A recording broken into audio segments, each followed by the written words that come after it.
On behalf of the Office for Diversity and Inclusion, thank you for joining us today. I will pass it on to our leads of the Islamic community of Mount Sinai. Jez? Thank you, Elizabeth. Assalamu alaikum to everyone. That means peace and greetings. Good afternoon and welcome to the joint forum of the Islamic community of Mount Sinai, ICMS, and the Office of Diversity and Inclusion. We are hoping to sponsor more of these sessions in the future with the jointly with the MSA of the School of Medicine also. This program is because we have the blessed month of Ramadan and fasting is here. First of Ramadan on the lunar calendar coincides with the April 13th of 2021, next week. And welcoming this month of fasting, we are excited to hold this event titled Fasting, a Paradigm Shift in Observance of Ramadan. Our distinguished guest speaker today is Dr. Nasser Shahid. Dr. Shahid is a physician by profession. He is an associate professor at Columbia University in the Department of Rehabilitation and Regenerative Medicine. He practices medicines in New Jersey and New York, but his main passion is to help the community, especially youngsters, to contribute positively to the society. He has done extensive research in parenting, family dynamics, and community organization. He is founder of Positive Thinkers Club and United Muslims Community for 21st Century. Currently, he is running maintenance of well-being program, which is open to everyone, Muslims as well as non-Muslims. I will be passing the mic on to Dr. Shahid, but first I would like to special thanks to ODI and to our friend Elizabeth Diaz, who will also be hosting and managing today's event. At the end of today's lecture, there will be a question answer session. So please keep your questions coming in the QA box and as well as your comments in the chat box. Without further ado, Dr. Nasser Shahid.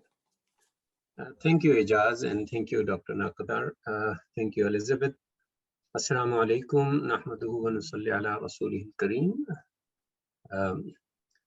Most spiritual systems in the world have fasting as part of their ritual in some form or the other. And basically, Muslims, they also fast in the month of Ramadan, which is a lunar month.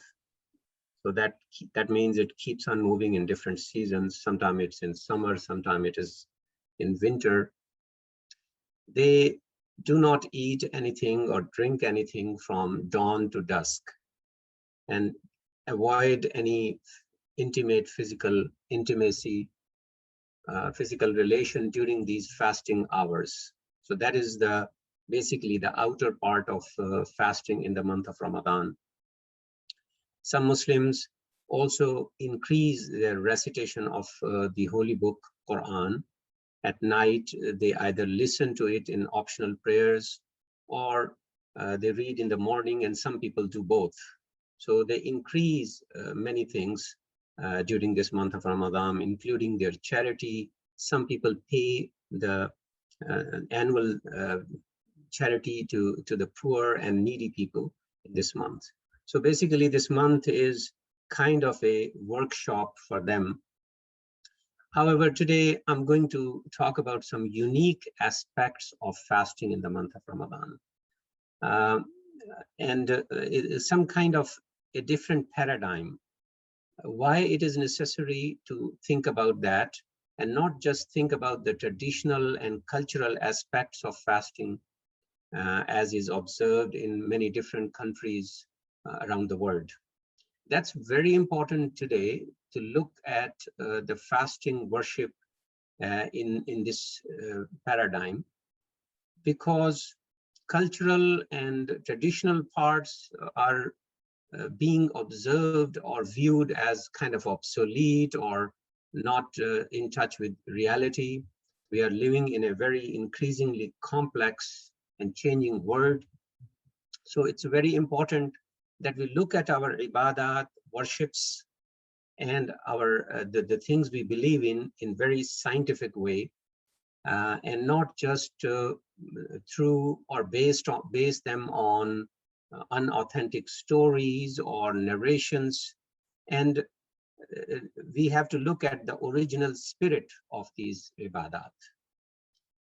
And that's, especially for young people, it has become very important to look at these things in this way.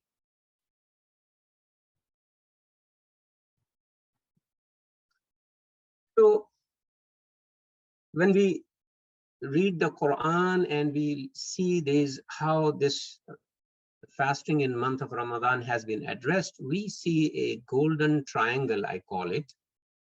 And the three important components of this triangle is hidayah. This is an Arabic word which means guidance.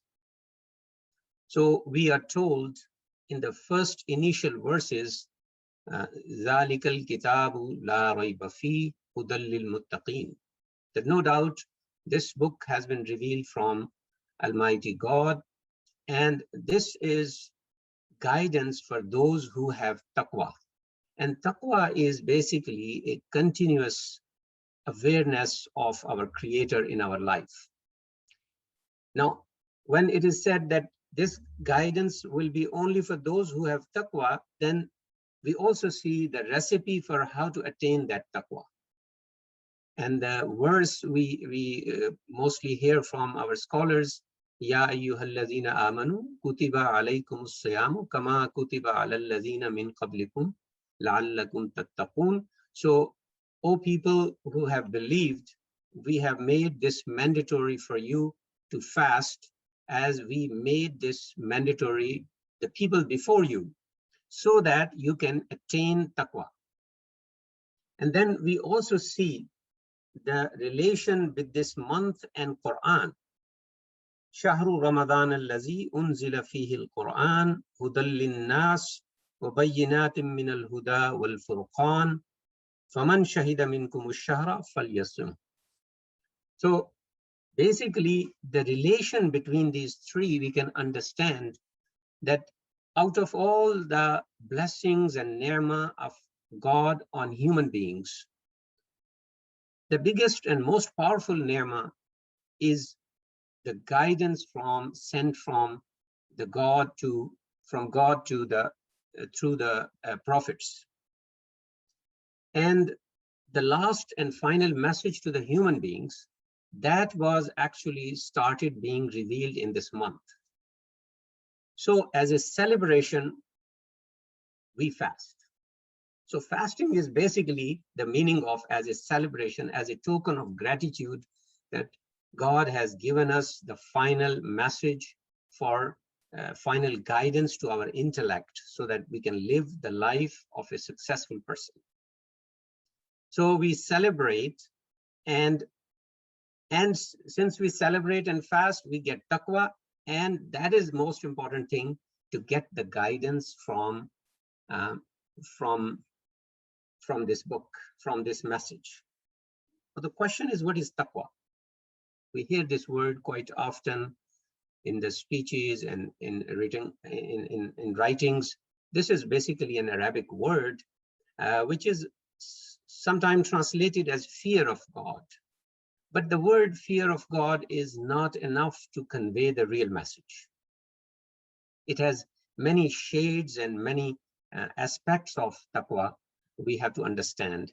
Basically, it is continuous awareness of presence of our Creator.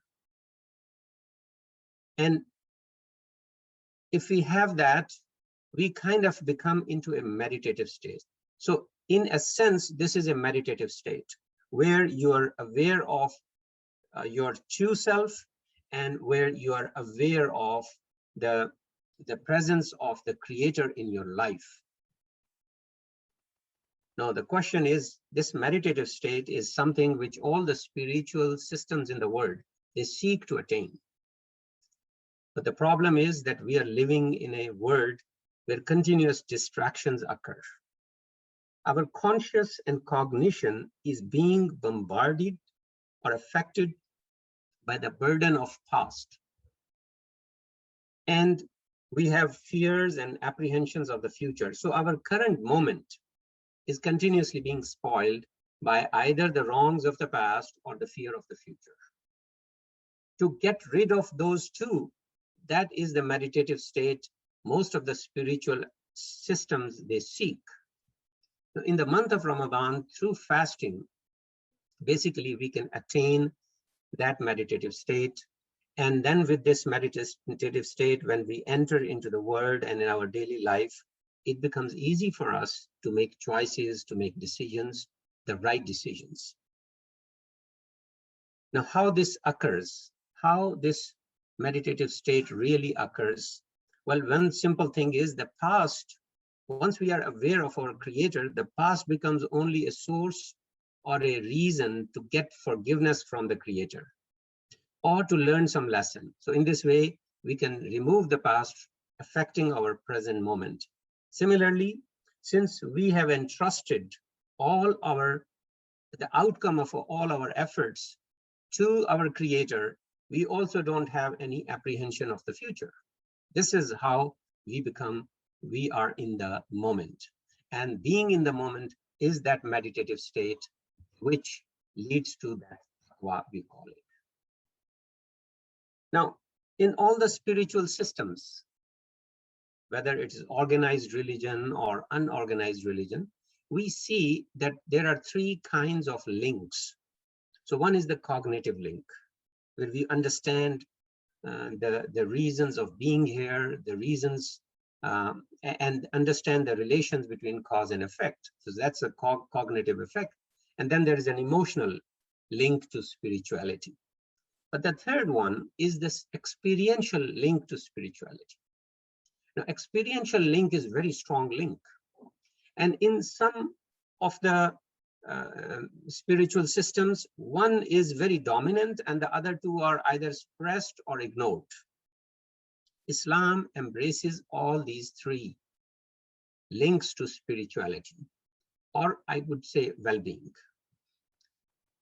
The cognitive link, the Quran mainly is addressing, the holy book of Muslims addressing to the intellect. It wants to stimulate intellectual phenomena. It wants to create questions and answers them, and it encourages people to ask questions. On the other hand, at the same time, Islam inculcates the love of Allah, love of God, and the love of Muhammad sallallahu alaihi wasallam, the Prophet, so that we can follow the Prophet. Because without love, following someone is very hard. So the emotional component is there. But then, and also, it creates, it generates the compassion for the rest of the other human beings. So basically, we have to deal with all human beings, irrespective of their race, irrespective of what they think, what their school of thought is, as a human being, as a creation of God. So in this way, the emotional part is already there. We are supposed to love everyone, irrespective of what they think, irrespective of where they are originating from. So that is the emotional link Islam gives us for the rest of the human being. But then is the experiential link. The experiences are mostly through our sensations. What could be more stronger experience or sensation than the hunger, thirst, and deprivation of sexuality? Because these are the three basic needs for survival. When you sacrifice these things, the experiential link occurs to the spirituality. And one can attain that taqwa we have talked about. Now, if somebody knows scientific principles and facts, the knowledge of scientific principles and facts are not going to benefit humanity unless it is translated into technology. The applied form of these principles, and then we can get the benefit from day-to-day life. So if somebody knows the spiritual principles, spiritual facts, they might be good for making a speech. They might be good to motivate someone or in some writing, but they cannot give you benefit unless it is changed, translated, and transformed into technology. So what is the technology of spiritual principles. Well, these are the ibadat, the modes of worship. And especially the fasting is a technology that transforms a person from inside out. It brings the person in such a way, it creates the environment around that person. So the doing good, making a good decision becomes easy for them. So we have to understand, we have to start looking at our ibadat, our ways of worshiping as technology, because then that technology will transform us and we can lead our day-to-day life in a better, in a successful way. How this technology works? We see this technology works through our physicality. It doesn't work through any abstract ideas or some kind of miracles. It basically works through the same physicality we have. Now, normally, our physicality, because of the modern lifestyle, because of the food industry, because of the way we are living in continuous stresses, it happens is our chemistry has started changing. Our metabolic system has gone into wrong direction because we have food to eat. We have all the time things that we can snack on.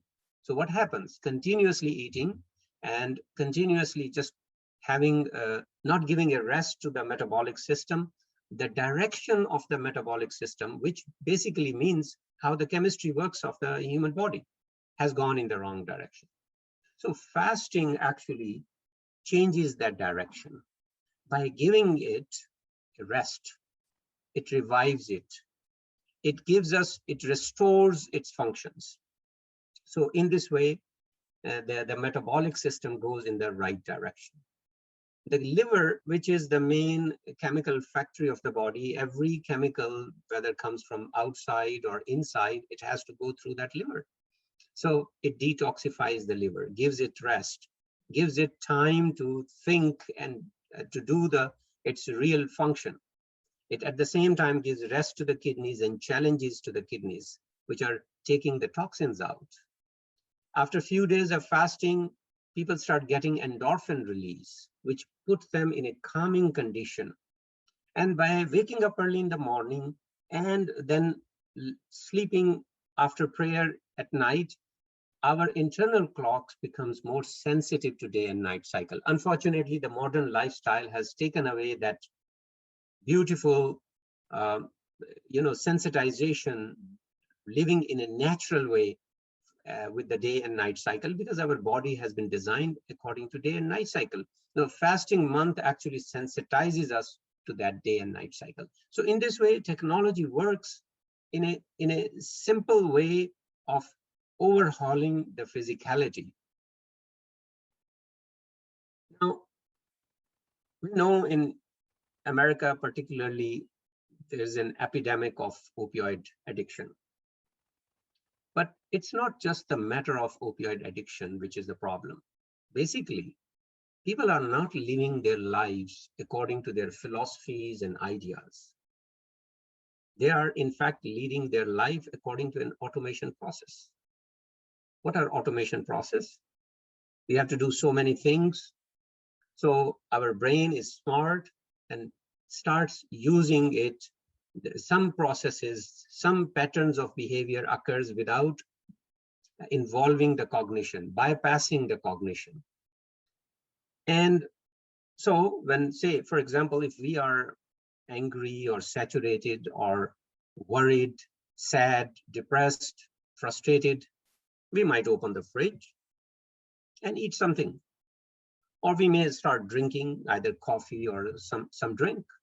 So similarly, so many automations is occurring in our life. It has become the dominant feature of our lives now. It is not just the habits or addictions of drugs which are the problem. Basically, our even emotional expression have become through automation process. And if somebody we don't like, their ideas, their political ideas, or school of thought, or we don't like their race, the emotional expression occurs in us, it bypasses the cognition. So in this world, in this complex world, really, it has become very difficult to label something good or bad, because most of the things in the population are occurring through this automation process. Now, in the month of Ramadan, we are going through continuous fasting for at least 30 days, and sometimes even 40 days if we involve the other days of the consecutive months, few other optional things. It becomes almost 40 days. So now, if we are stressed out, or we are angry or restless, we cannot open the fridge or our notebook or even our mouth, because we are not to say things against anyone. We are not to say negative, express our negativity about others while you're fasting. So what happens is, if we do continuously these things, we get a kind of strange self-discipline. We can undo the habits, because the studies have shown that if for 6 weeks you avoid something, you can undo that habits. You can break the spell of addiction and habits.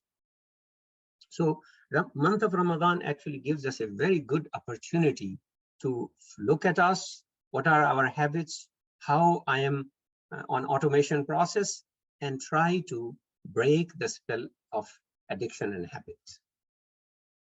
Now, most of the social scientists, especially the business administration experts, they say that you need 2 tools to be successful. And those tools are that you have to have a gratitude in your heart.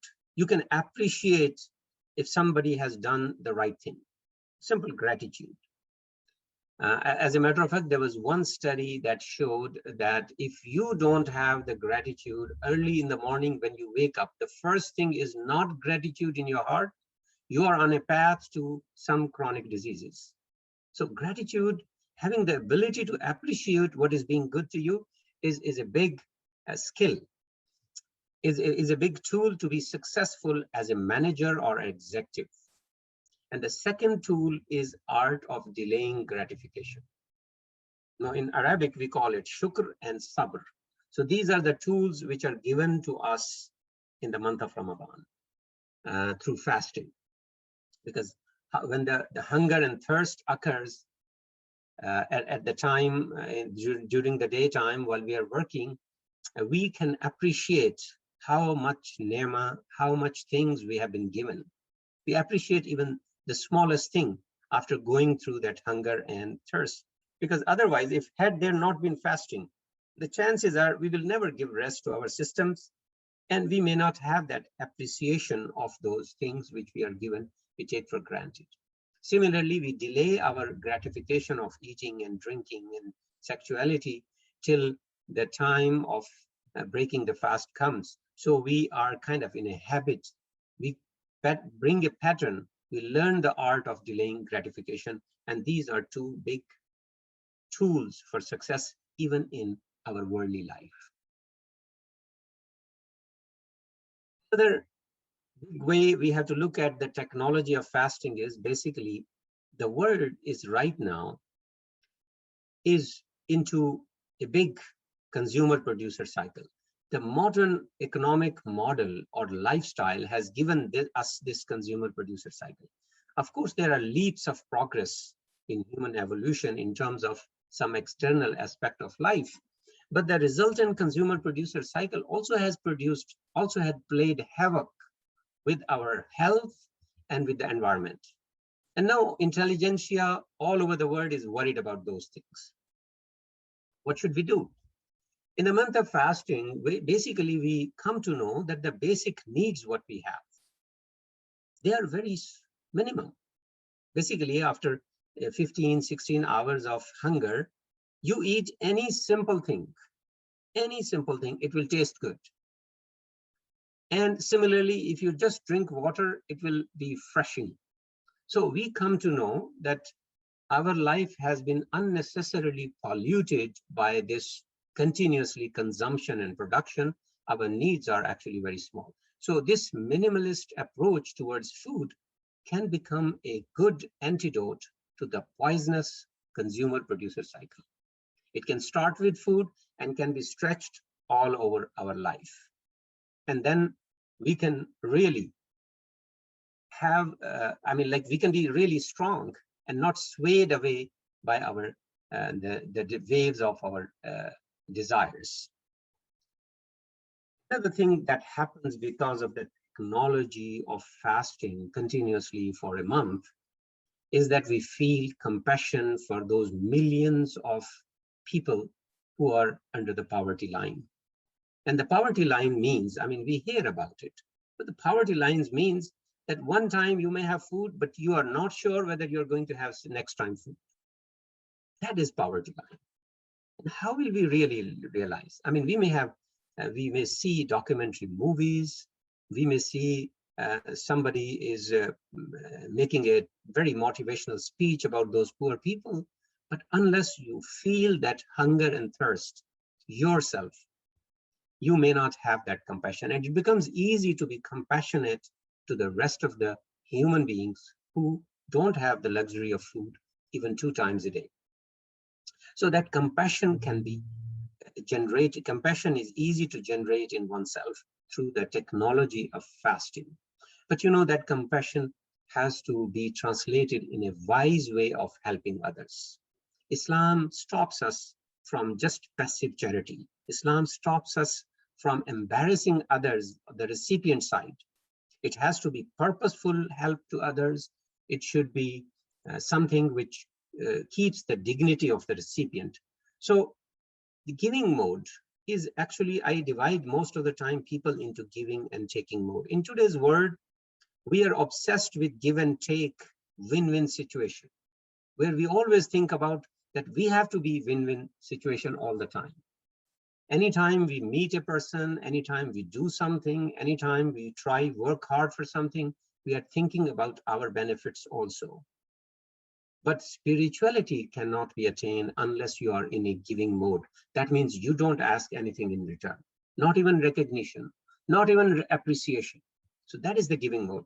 Now, giving mode is actually a shortcut to spirituality. And you see, if in all the spiritual system, you will find the effort to make a person in giving mode rather than in taking mode.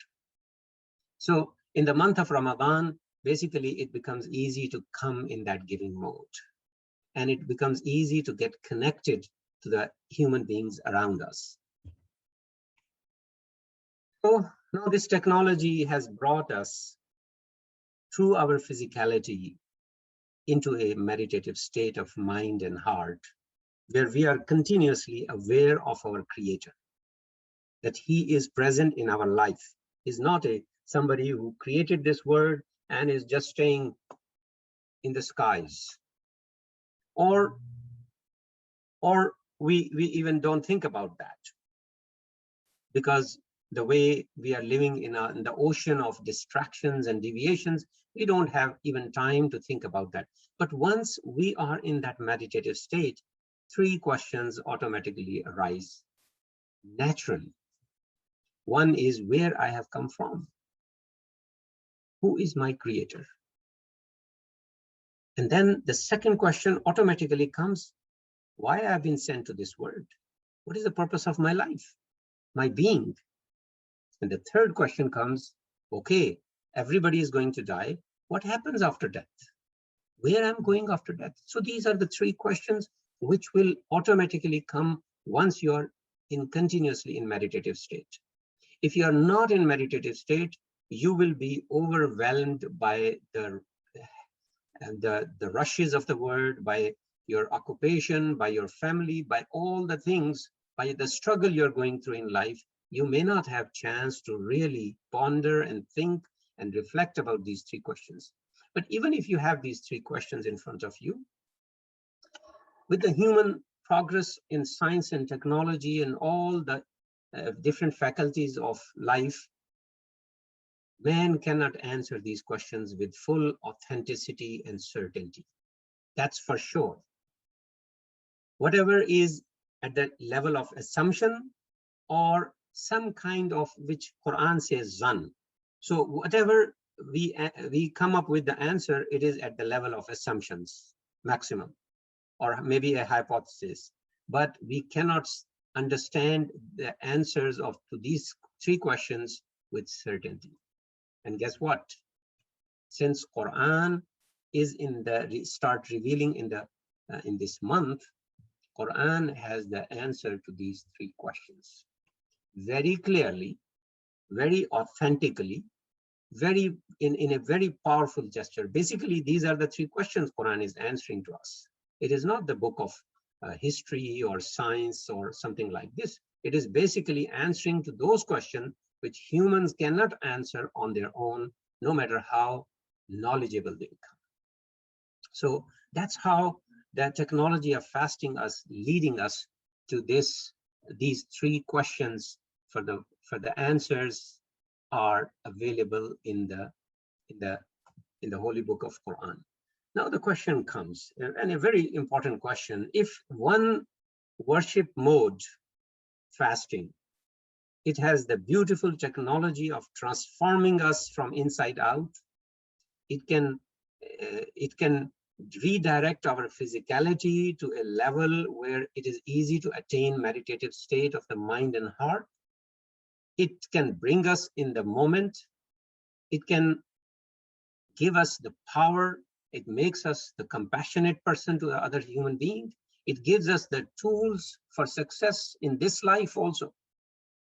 Why? And it brings us to those questions which are important. Why we don't see the glimpses of successes in the Muslims' life? Why Muslims are still being viewed a little bit of with doubt and fear from the other fellow human beings? That's a very important question.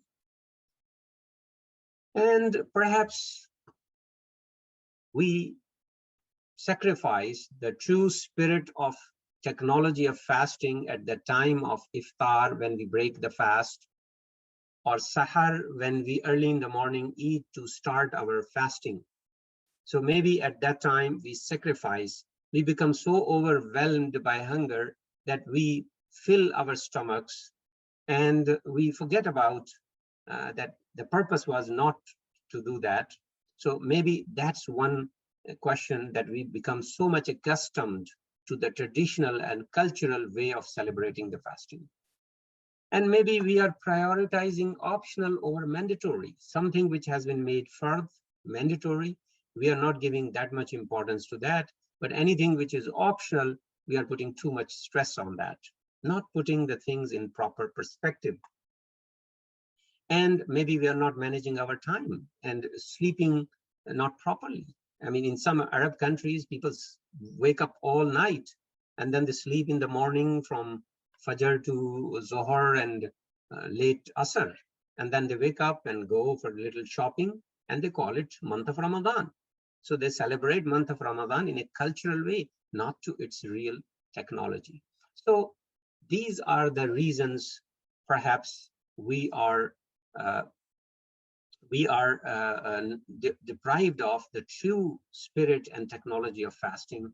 And also one important factor is that we are reading Quran too much, but maybe we are not reading it with understanding. Maybe we are not listening to it. So there are so many other maybes. May Allah give us tawfiq to understand the true spirit. Take our ibadat as technology to transform us so that we can be useful and contribute to the rest of the humanity in a positive fashion. Ameen. So now if there are questions, we can be open to them.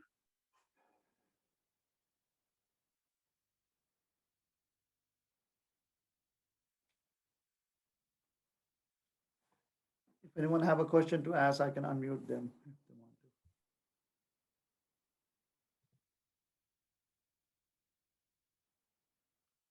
to. Very nicely explained, Dr. Shahid. It's a different way to look at the whole idea of fasting and the month of Ramadan, of course. So, Jazakallah, thank you for presenting that.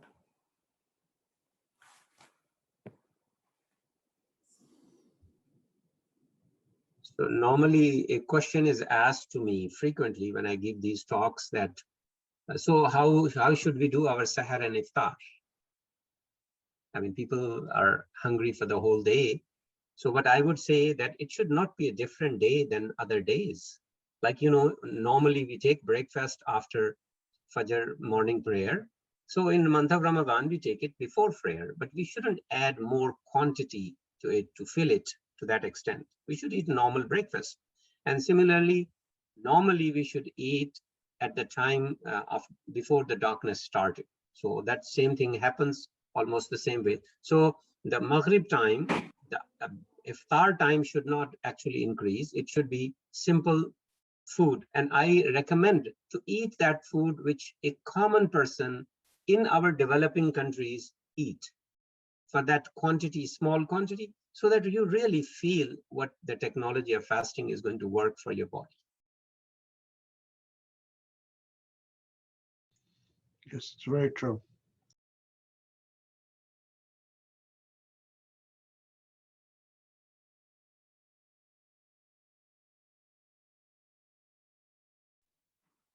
Nowadays, people are going to forests and retreats, especially the people in the West, for getting that meditative state.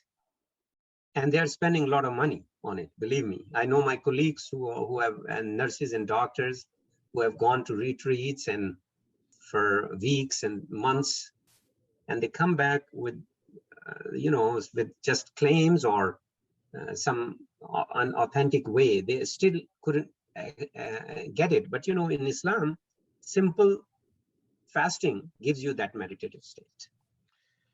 Dr. Nasser, just wanted to ask you one simple question, which is, what about fasting from technologies, social media, TVs, and all other engagement what we have right now? Have you thought about that? Because that is a very, very impacting our daily lives.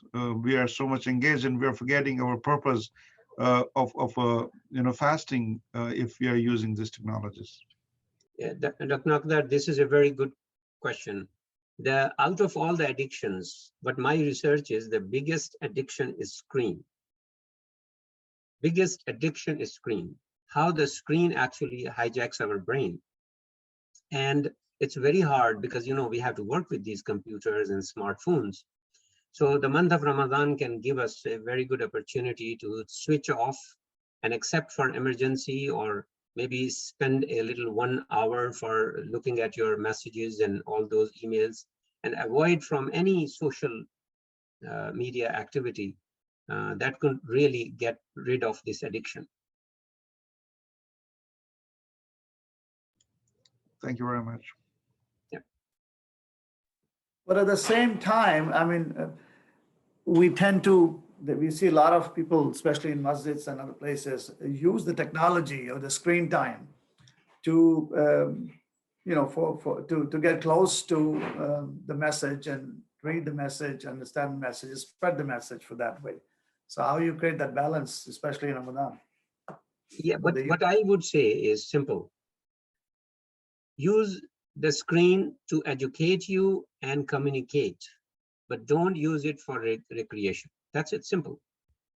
Anything you're using it for recreation, don't use that. Cut that off completely during this month. And that will help you having a little self-discipline. Just use it for communication, but use it minimally. Because once you go on the screen, the addiction is something which bypasses our cognition. You may go there for listening to a Quran or to a speech on YouTube, but then you end up doing so many other things because you want to pass the time for fasting. I think there is some question from. Go ahead, Salim K01. Do you have some question?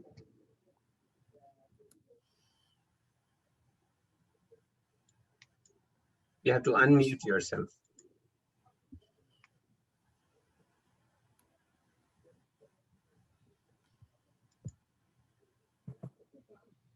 Who wants to ask the question? I can unmute them. Yes, they are unmuted. Arab Slim, go ahead.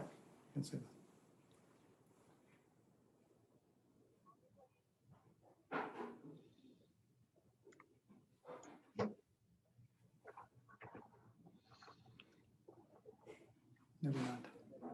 Hey.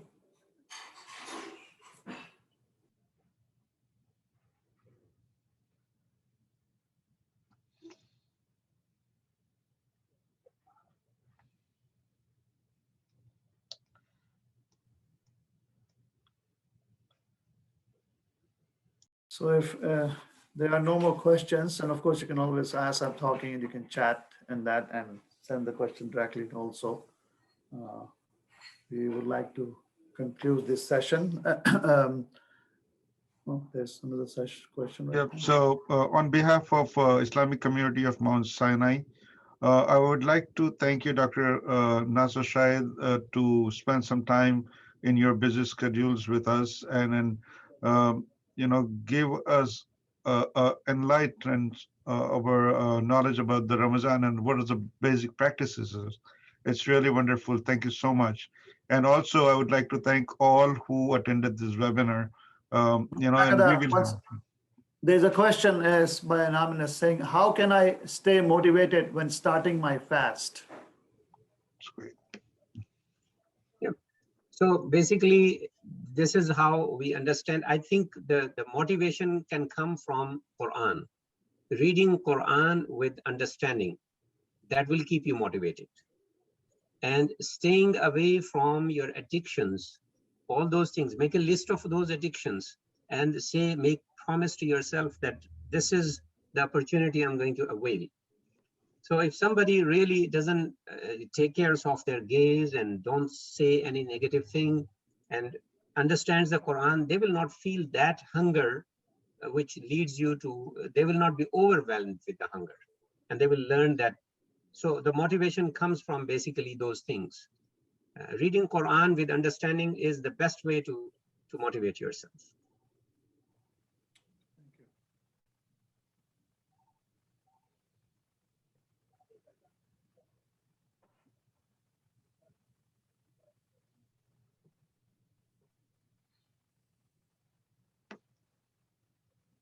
Is there another question, Ijaz? No. So, and we will have this, the recording of this available on YouTube at some point. The attendees will get, you can connect with, let you know how to get for the link of it. So if there are no more questions, you have any concluding remarks, Dr. Shahid, before we close the session? Yes. Thank you for giving me this opportunity to communicate with so many learned people. Basically, the idea is we have to look at our ibadat in a different paradigm, leave the customs and the ways things are done back home in our countries, see the original part, the true spirit, which is basically the technology. If this technology is not changing us, nothing else will change us. So knowing just the spiritual principles is not enough. The technology has to be translated in changing us. And may Allah give us tawfiq to follow this with an understanding and really enjoy the opportunity given to us in the month of Ramadan. Ameen. Thank you very much, Dr. Smith.